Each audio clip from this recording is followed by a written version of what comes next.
Bonsoir à tous et bienvenue à Mon milieu, mes services. Dans le cadre des 40 ans de TVCGR, je vous présente une entrevue que j'ai réalisée avec Roland Paradis, un ancien bénévole de TVCGR.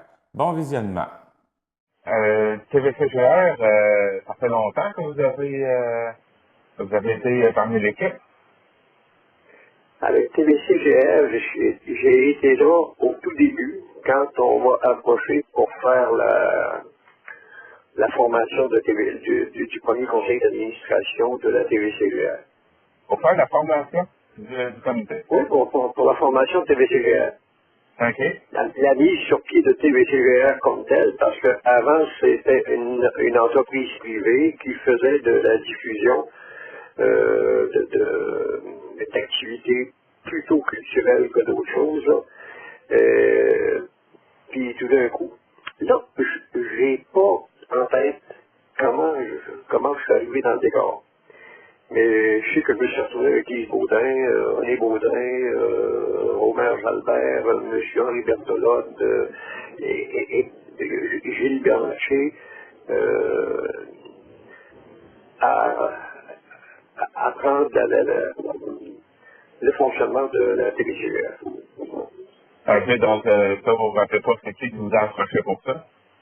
Oui, parce que le premier qui a parti de la télévision comme telle, c'est René Baudin. Mais lui, c'était de façon privée. Il était un spécialiste de l'électronique. Et quand le corps est arrivé à Grande-Rivière, c'est chez lui qu'on a décidé de mettre sa tête de ligne. La tête de ligne, c'est-à-dire le point de départ de la distribution par câble de la télévision à Grande-Rivière. Et c'est M. Luce qui était le propriétaire. Ça a changé de propriété avec Omer Jalbert. Et c'est lors de cet achat-là que la télévision communautaire a commencé à faire son petit bonhomme de chemin avec Omer Jalbert, qui était le corps distributeur, qui avait pas à ce moment-là l'obligation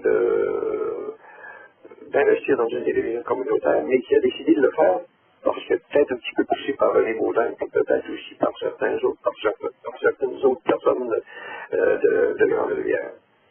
C'est comme ça qu'on s'est retrouvé en 73, si je ne me trompe pas, là, à parler d'une fondation de télévision communautaire de TVCGR.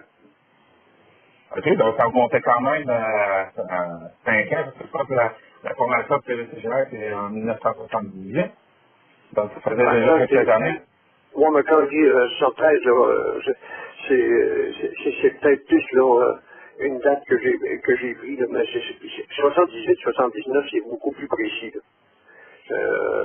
Parce que je suis rentré là en même temps qu'Yves Baudin et M. Henri Bertolotte. Donc, vous avez dans la formation du conseil pour la télévision communautaire. Allez-vous travailler longtemps, c'est pas là pour TVCGR? Ça, c'est une bonne question. Est-ce que j'ai travaillé longtemps? Je vais être honnête avec toi que ça n'a pas duré très très longtemps, puis que j'ai laissé la place, parce que je sais qu'en 82, j'étais plus là. J'étais plus là, mais j'étais quand même membre de la TVCGR. Mais c'est en 2003 que j'ai refait surface à la télévision communautaire, parce que la télévision communautaire connaissait une période creuse, même qu'elle était menacée de ne pas faire renouveler son permis d'opération du bingo, puis c'était bien sûr la vache à lait de la télévision communautaire, c'est le bingo. Ça couvrait quand même le territoire de Sainte-Adélaïde de Barreau jusqu'à Percé, quand on tient au niveau de l'émission de télévision, puis même Chandler. Pourquoi on m'a contacté pour essayer de redresser la situation de la télévision communautaire, qui était en très mauvaise posture financière. À tel point que j'ai dû préparer un plan de redressement c'était le travail que je me suis imposé pour aller présenter ce plan de redressement-là à la direction des loteries et courses du Québec, à Québec. Ça m'a quand même pris là, un mois pour travailler ça. Puis, disons qu'à ce moment-là, le conseil d'administration était à peu près inexistant parce qu'il y avait eu là, des problèmes juridiques. Là. Il y a eu un procès entre les membres du conseil d'administration. Un groupe voulait faire destituer le président et le secrétaire. Puis c'est comme ça que je me suis retrouvé à Québec en train d'expliquer comment la situation pouvait se corriger, se redresser pour garantir qu'on pouvait avoir le permis d'opération. Et du bingo, bien sûr. Et à ce moment-là, ça prenait bien sûr une restructuration des règlements, une restructuration des activités, une restructuration des façons de faire au niveau de la gestion du bingo. Et, le pire de tout, il fallait rebondir la télévision communautaire parce que toutes les installations avaient passé au feu. OK, Donc, la télévision communautaire existait, mais comme entité morale, il n'y avait plus rien de physique. OK, parce que c'était la date où vous avez au quand vous appelez ça le théâtre, là? Ouais. Tout s'est passé en même temps, là, ça? Ça s'est passé, je dirais que ça s'est passé avant. Okay, le feu a entraîné le fait que moi j'embarque là, dans la demande des employés, entre autres, là, du conseil de la télévision communautaire. Parce que en fait, c'est des employés qui sont venus me voir. Puis le résultat de ça, c'est que la direction des loteries et courses a accepté de reconduire le permis, mais sous condition, bien sûr, qu'ils viennent faire des inspections, puis qu'on mette en branle tout le plan de redressement qu'on avait mis sur papier. Le redressement, ça impliquait quoi, ça? Ça impliquait d'avoir un nouveau conseil d'administration, d'avoir aussi une liste de membres qui était en règle, parce que l'ancien système, là, on savait plus ce qu'il y avait et ce qu'il n'y avait pas, là, parce que tous les documents étaient passés au feu. Là. Puis ça exigeait aussi le redressement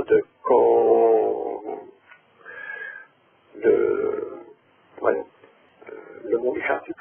En tout cas, d'aller au niveau des assurances pour essayer de récupérer l'argent qui nous permettrait d'acheter du matériel pour faire fonctionner la télévision communautaire. On a été chanceux quand même parce que une petite partie du matériel existait encore, c'était la vieille, le vieux matériel qui était à la tête de ligne, qui était maintenant propriété de Briand et Montcalm, qui a acheté au Majalbin. OK, donc, dans le fond, ça nous permettait de fonctionner au moins pour mettre en marche le bingo. Parce que si on ne mettait pas en marche le bingo, la télévision communautaire ne pouvait pas se financer. Ouais. Ça permettait aussi, ça nous a permis aussi d'aller chercher un ou deux personnels de plus. Puis, là, vous avez embarqué là-dedans. La négociation avec les assurances s'est terminée par un montant de 130 000 $, qui nous a permis d'aller chercher du matériel neuf. Et au niveau des caméras, puis au niveau de la salle de la régie, puis des meubles aussi, bien sûr. Puis on s'installait dans les bureaux de Briand et Montcalm, où anciennement la télévision communautaire était, où la télévision communautaire avait commencé à travailler. Dans le fond, la télévision communautaire, ça a commencé, bon, comme vous dites, les installations de lampe au câble. Savez-vous, c'est pourquoi ils ont déménagé dans le vieux théâtre? Ça, je pourrais pas te répondre. Parce que à ce moment-là, j'ai plutôt l'impression qu'il y avait une dissension entre le propriétaire du câble et le conseil d'administration de la TVCGR, mais ça, je dis ça, je suis tout très âge. Oui, c'est correct. Donc, vous avez été là pour la restructuration. Avez-vous resté, je pense que vous avez resté quelques années, c'est ce qu'on m'a dit. C'est-tu? Jusqu'en 2005, parce qu'en 2005, j'ai quitté Grande-Rivière. J'ai été quand même là, président à partir de la restructuration jusqu'à 2005, au moment où j'ai dû quitter Grande-Rivière pour venir m'installer ici en ville. OK. Mais à ce moment-là, je veux dire, le conseil d'administration était très fonctionnel, nos assemblées générales étaient fonctionnelles, il y avait une bonne participation.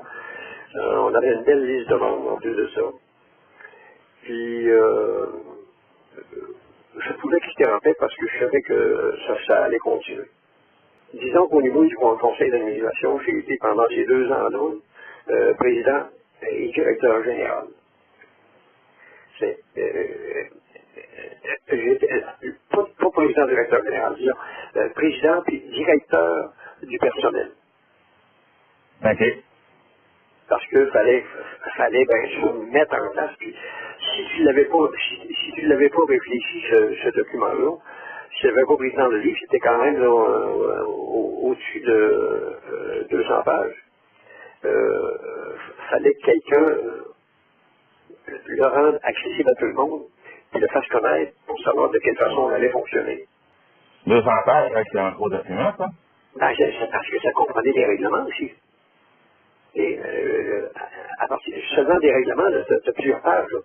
Ensuite de ça, tu as tout le fonctionnement, disons, le modèle de fonctionnement quotidien de la télévision communautaire.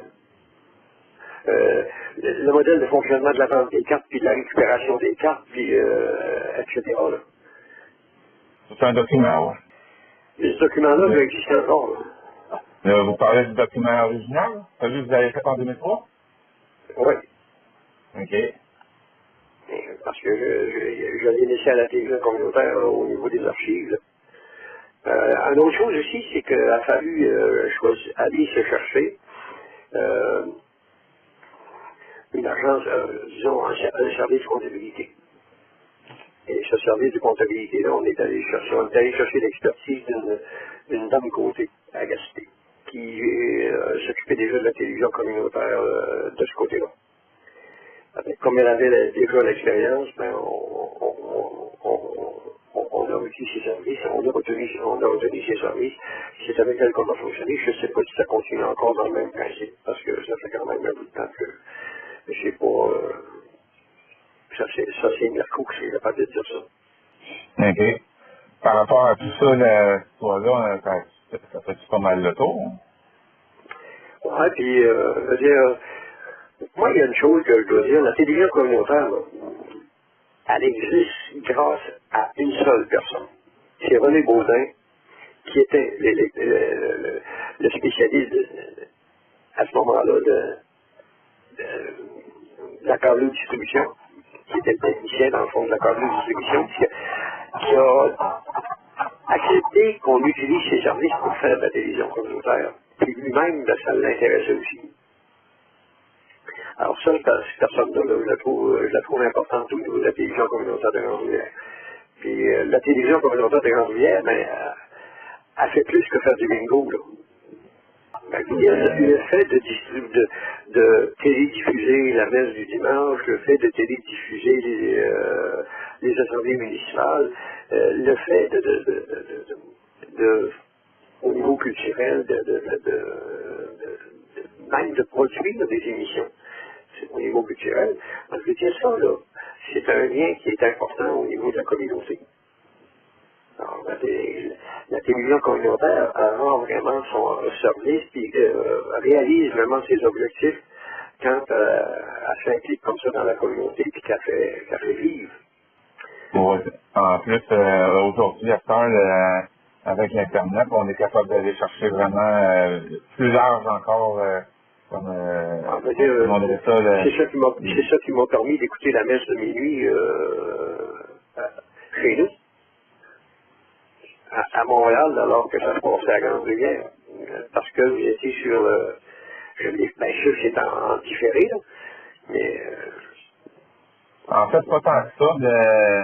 Le différé, c'est à peine, je crois que c'est quelque chose comme 20 ou 30 secondes.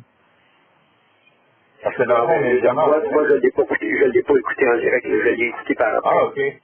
C'est dans ce sens-là, mais j'avais très bien pu l'écouter en même temps que ça se passait. Puis ça, je trouve ça bien, puis il faudrait qu'on ait il y en a peut-être d'autres, en Martin, je n'ai pas vérifié. Mais il faudrait que la télévision continue à se développer comme ça, dans ce sens-là. Dans le sens d'aide. Une aide au développement culturel important, un agent culturel important du milieu. Ça serait c'est un objectif qu'il faudrait que la télé se donne, si on veut, pour les futures années. Les années futures. Ça fait partie de son modus vivendi. Parce que divertir, c'est une chose, mais développer, c'est autre chose. Puis actuellement, je pense que vous êtes en train de le faire là, avec toutes les émissions que vous avez en marche. Là. Ben, il y a aussi les contrats comme par exemple, il y a le FMDM, là, le Festival musique du bout du monde, qu'on en fait le genre la captation sur scène, ça en est un exemple. Oui. Ça fait que moi je vais te dire en finale, là, je tiens à remercier de façon très, très, très sincère les ouvriers de la première heure. C'est ceux que j'ai nommés, puis j'en oublie bien sûr là-dedans. Des gens comme René Baudin, Omer Jalbert, qui était quand même le propriétaire qui a accepté qu'on parte la télévision communautaire. Les membres du premier conseil d'administration, pareil, puis les employés, bien sûr. Parce que sans les employés, il ne se serait pas passé grand-chose. Encore aujourd'hui, là, je pense qu'il faut élever notre chapeau là, à des gens, aux employés qui sont là, puis au conseil d'administration qui les appuie. Ça fait que c'est mon message après les 40 ans dont vous parlez. C'est chapeau à ceux qui travaillent, puis continuer pendant longtemps à vouloir développer de la télévision communautaire. Puis à la rendre, là, à la rendre, comme là, des gens qui l'écoutent. Bon, bien, M. Paradis, merci beaucoup de m'avoir parlé. Ça m'a fait plaisir.